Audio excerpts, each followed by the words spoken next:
Buried under the snowdrift, it was hard to tell which way was up. Trusty and Rachel could not move their wings, but they stretched their hands up as far as they could. At last, my fingers have broken through the surface, said Trusty. Mine too, said Rachel. Wave like mad.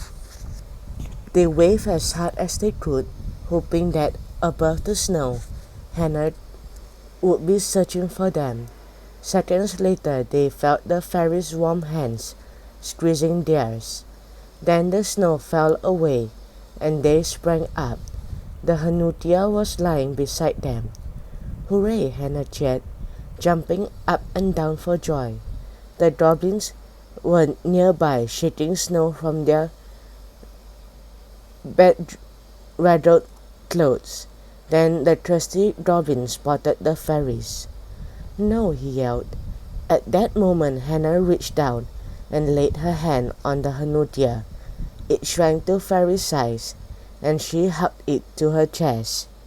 Now I can put everything right, she said, smiling at Rachel and Trusty. You tricksy rotten ghost, shouted the Rachel goblin. Jack Frost is going to yell at us. Well, the Trusty goblin, he'll make us wash up for a year. Let us hide, the Rachel goblin exclaimed.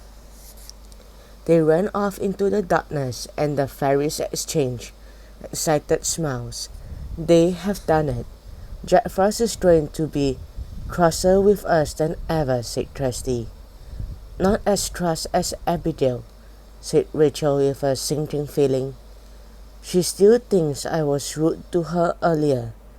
I think I can do something about that. Now I have got my magical object back, said Hana with a smile.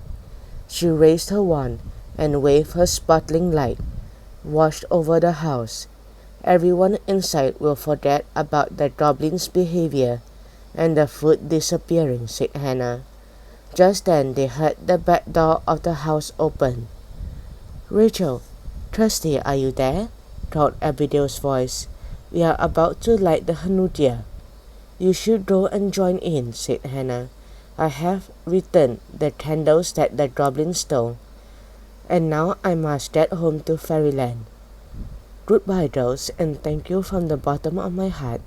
I could not have done it alone. She blew them each a kiss and then disappeared in a glittering puff of fairy dust. When the sparkles cleared, Rachel and Trusty were human again.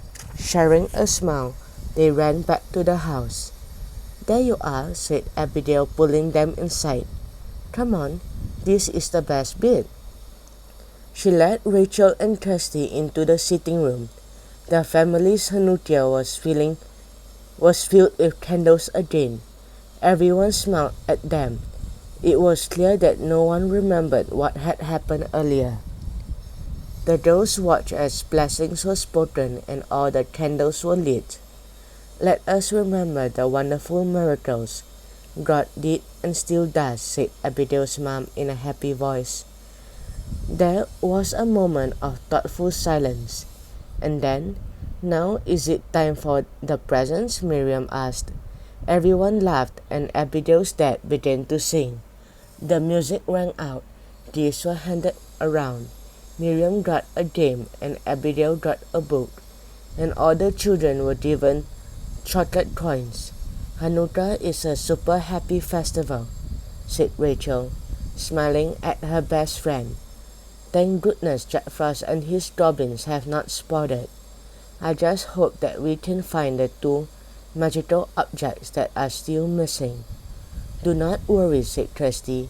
Whatever Jack Frost is planning, we will be ready to put the magic back into the festivals.